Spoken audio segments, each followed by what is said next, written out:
BBC বাংলার সাথে যে সাক্ষাৎকার দিয়েছেন এটা নিশ্চয়ই একটা ঐতিহাসিক দলিল হিসেবে থেকে যাবে। এই ক্ষেত্রে আমি ব্যক্তিগতভাবে ওনাকে অত্যন্ত সুচিন্তিতভাবে শব্দ চয়ন করেছেন বলেও আমার কাছে মনে হয়েছে। তিনি চেয়েছেন তার বক্তব্যকে কেন্দ্র করে কোনো ধরনের বিতর্কের জন্য জন্ম না হয়। তারেক রহমান তিনি প্রথম কোনো গণমাধ্যমে বক্তব্য দিয়েছিলেন বিবিসি বাংলায়। তার বক্তব্য নিয়ে নানাভাবে অ্যানালাইসিস হচ্ছে। আপনি তার বক্তব্যটা অনেক কিছু শুনেছেন হয়তো বা জেনেছেন, তো এক কথায় কি বলবেন তার যে বক্তব্য? অনেকে প্রশ্ন করছে, আপনার কাছে কি মনে হয়? সকালে উঠে আমি লাইভ শুনেছি।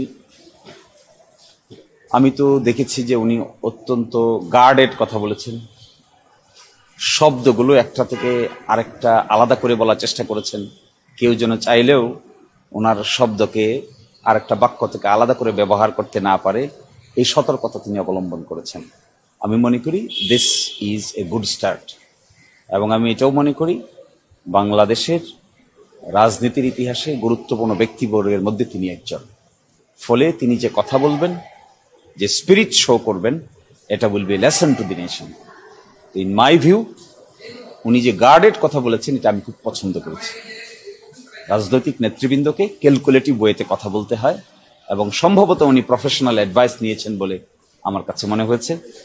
কারণ বিবিসি বাংলার সাথে যে সাক্ষাৎকার দিয়েছেন এটা নিশ্চয়ই একটা ঐতিহাসিক দলিল হিসেবে থেকে যাবে। এই ক্ষেত্রে আমি ব্যক্তিগতভাবে ওনাকে অত্যন্ত সুচিন্তিতভাবে শব্দ চয়ন করেছেন বলেও আমার কাছে মনে হয়েছে। তিনি চেয়েছেন তার বক্তব্যকে কেন্দ্র করে কোনো ধরনের বিতর্কের জন্য জন্ম না হয়। প্রাথমিকভাবে মনে হয়েছে this is a good start, বাকিটা সময়।